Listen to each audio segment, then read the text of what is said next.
Hi guys, welcome to a brand new season of Behind the Scenes on Nerd Caliber channel. Once again, LuckyGrim.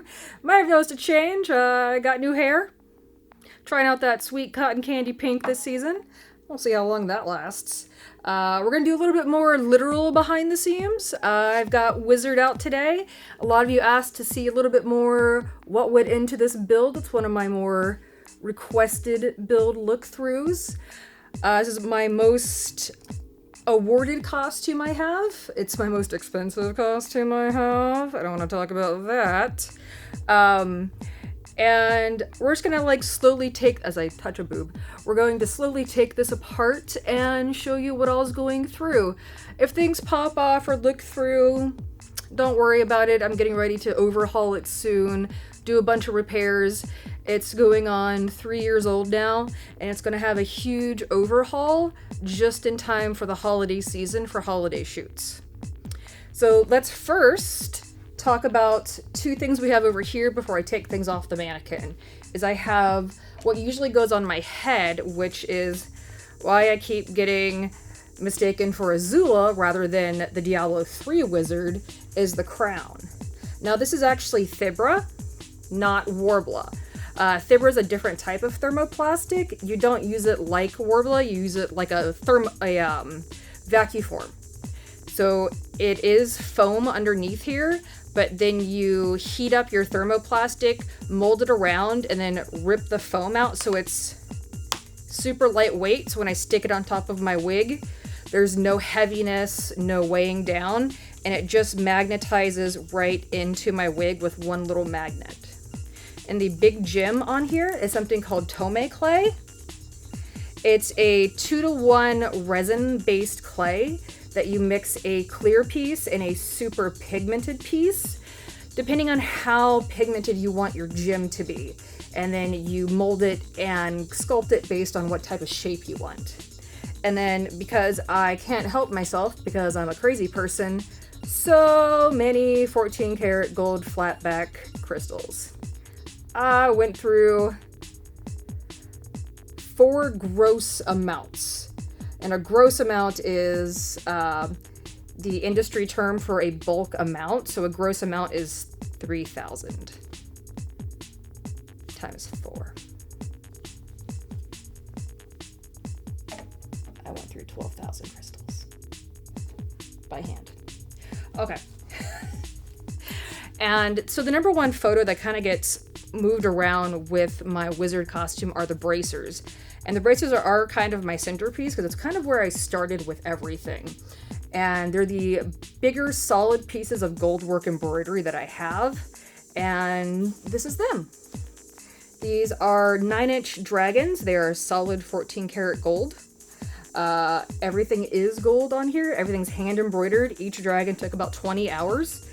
One whole season of American Horror Story went into these. This was Cowboy Bebop. And this was all of Outlaw Star again. All of Gundam Wing and Gundam Tournay. Netflix thinks I'm a sociopath. But for these, what I did is I had a large piece of fabric out on a hoop, did my embroidery, and if you want to see the detail of how I did the embroidery, it's all on my Instagram, which is linked down below in the description box. And then it's all just placed on regular foam, and then I made my bias tape, which is everywhere around here, and it's hand sewn on the back with actual leather strapping. So my armor on this costume is hand sewing based. So you don't actually have to make armor using thermoplastics. You can actually sew your own armor. Now, for this beastly thing, there are a lot of layers that go into this. It takes up like an entire suitcase, just because of how heavy it is and how many layers and what all goes into it. I'm pretty sure the production team, when I was putting this on here, they think I'm crazy because I talk to myself and I talk to the costume. And I'm pretty sure my steamer is about to murder me because I use it way too much.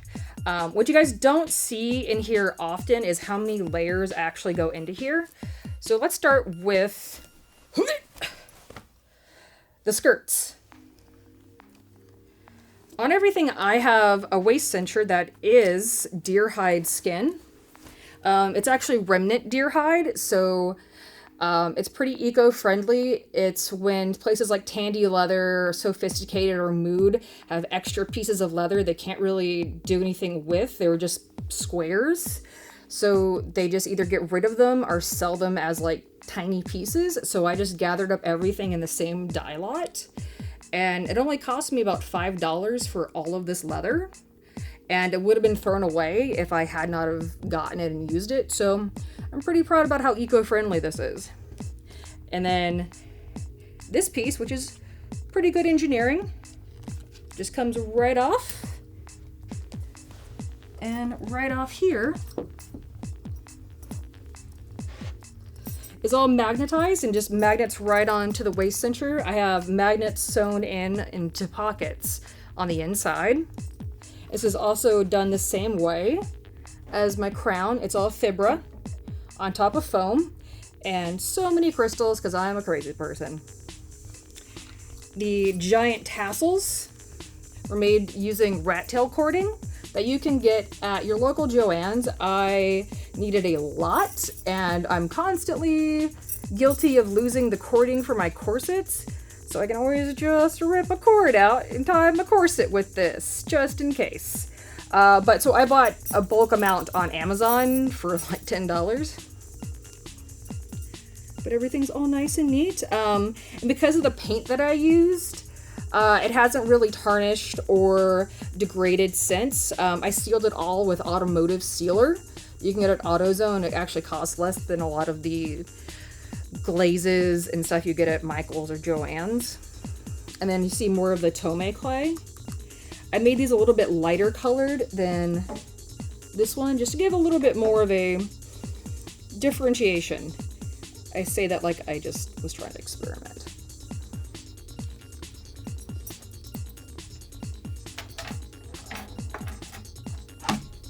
I make so much noise in this costume.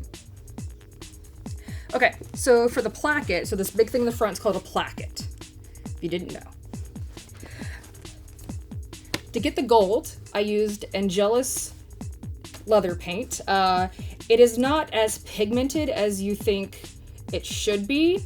It comes out kind of translucent. You have to do a couple of layers. That's just the way of the game. You gotta do it.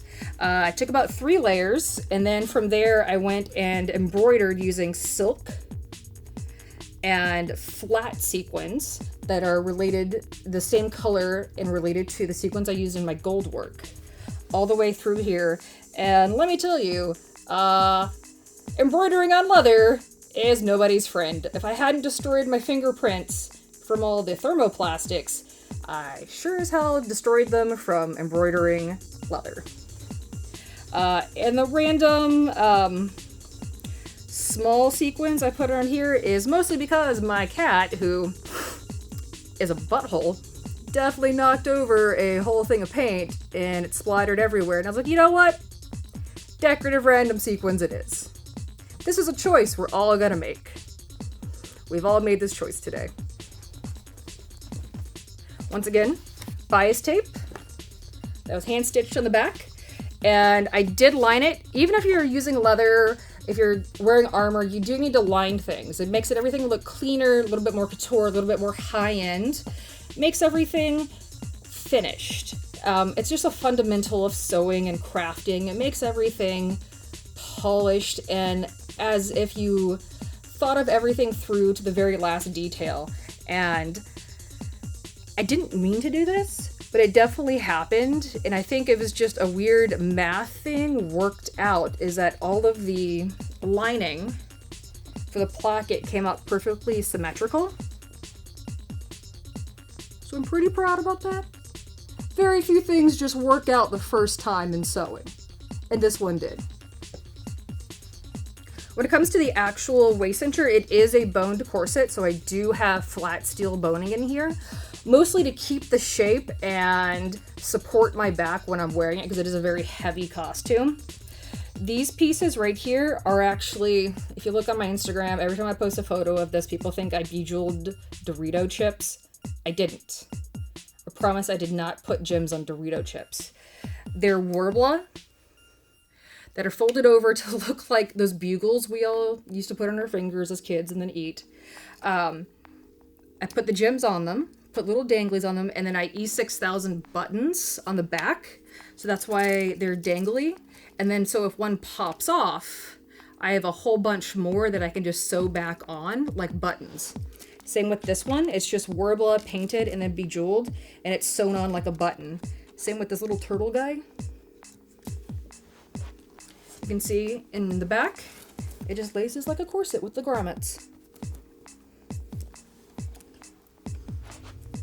Now the skirts underneath, there are layers upon layers upon layers of skirts. There's actually only one full skirt.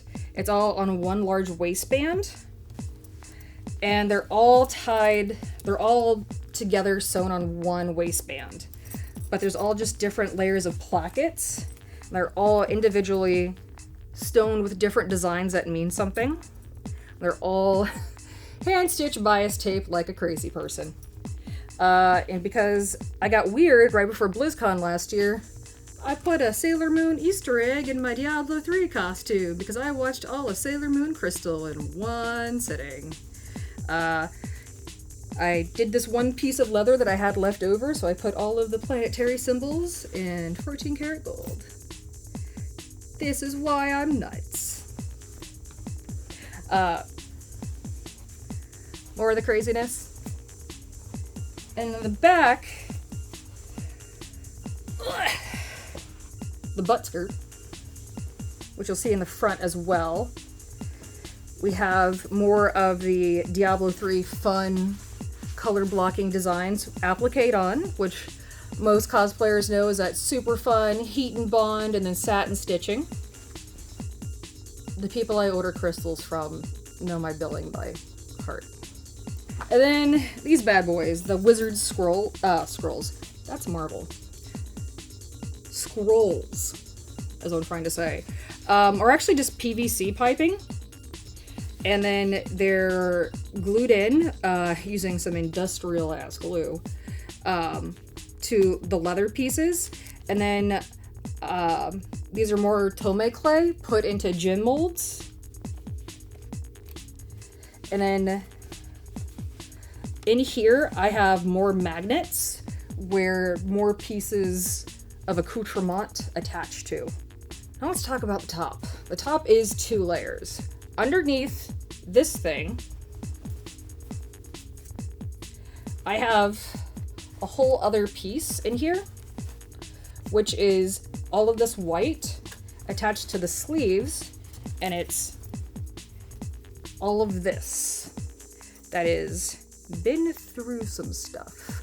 I'm just calling it battle damage now, also known as New York City.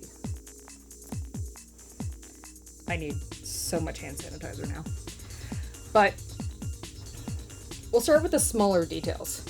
So on the inside, I have tiny, what I lovingly refer to as the Azula sleeves, inset sleeves with the dragon scales, also lined, hand stitched. And then these are the large dragons. Everything is hand embroidered because crazy person. Each stitch for the cloud embroidery is exactly 2 millimeters. What I did for this to get that exact 2 millimeters, because I wanted everything to look uniform, is while I'm sewing, I take a tiny Sharpie and do the measurements on my finger. So while I'm sewing, I can have that measurement directly on hand, literally. And the large dragons are a combination of chain stitching, 3 different colors of red stones, and 5,000 sequins. Who let me out of the house? Who gave me a credit card? And then in here is the white piece. Well, it used to be white. I have a relationship with my dry cleaner. Pretty sure she thinks I'm a hooker. Or one of those Disney princesses that does parties. Either or. I'm afraid to bring this to her because I don't want anyone to touch this. So it's cosplayer top tip from a professional. If you need something cleaned, put half a bottle, like half a cup of vodka and half a cup of water into a spray bottle and spray down your costume. It'll kill all the bacteria and any smell. Discoloration? Good luck, little buddy. You're on your own. But it'll kill any smell or grossness and kill any bacteria. Half a cup of vodka. Bottom shelf Heaven Hill. Do you want to get fancy, Tito's? Nothing above that. Half a cup of water. Spray lightly. This isn't a frat party. Spray. It'll get rid of the bacteria. Discoloration? Just understand you're going to have to replace it anyway. White is nobody's friend. So under here, what used to be white, it's now mostly pink. Nothing wrong with pink. And I have the tiny, tiny, tiny 1 millimeter AB crystals all over it. Once again, reiterating, crazy person all over the collar. Now the collar is lightly slip stitched in so that I can lightly rip it out with a seam ripper, hand wash it, and then slip stitch it back in. Because no matter how well you seal your makeup, you're always going to get it on the collar of your costume, no matter what. So I can easily just pull out these stitches and put it back in. Now, the top. So we'll go by the different layers. So all this red fabric you see is hemp-based silk. It's made in North Carolina, and it's hemp-based Du Peony silk. I got really, really lucky. We have a discount fabric store here in Boston called Sophisticated. I saw it out of the corner of my eye, and I was like, oh, there's a whole bolt of this. How much for the whole bolt? And they're like, oh, like $30. Yo. I thought I had another stroke. So I just took the whole thing, and that's why you see a lot of this fabric on everything I make.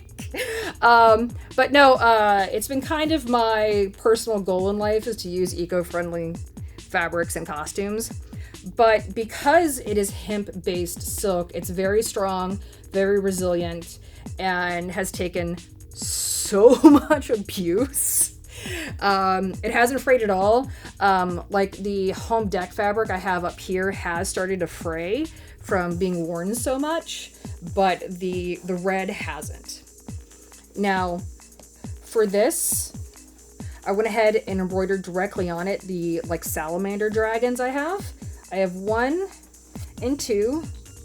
This is David and Elvis. I named them because when you work on them for 20 hours at a time, you get weird.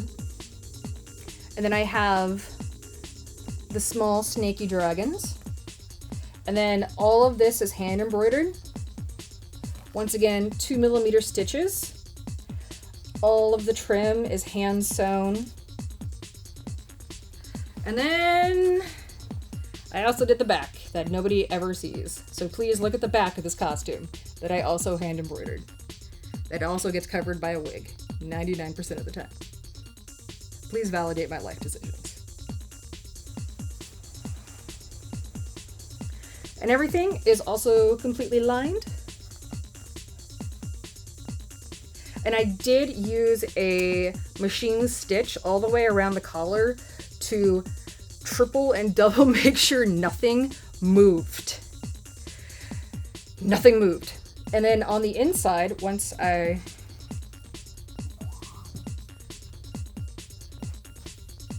There's nothing sexy about this, trust me. People have this like idea in their head that cosplayers are like these magical unicorn people.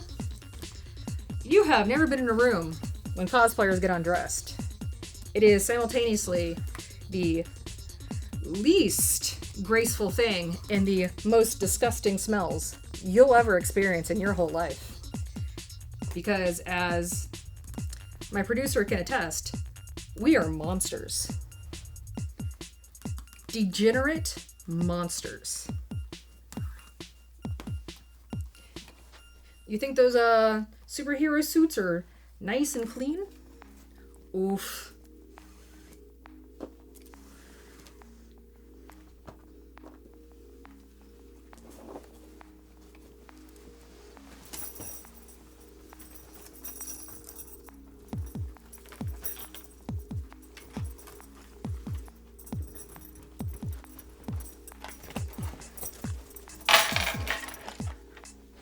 So noisy.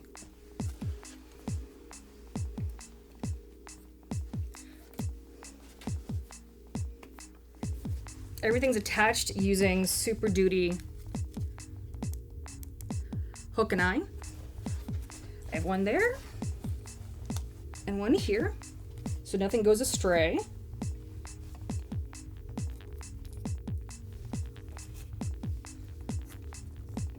I have more over here because my dress form is not actually my size, because there's no such thing as a perfect dress form unless you pay out the butt for one.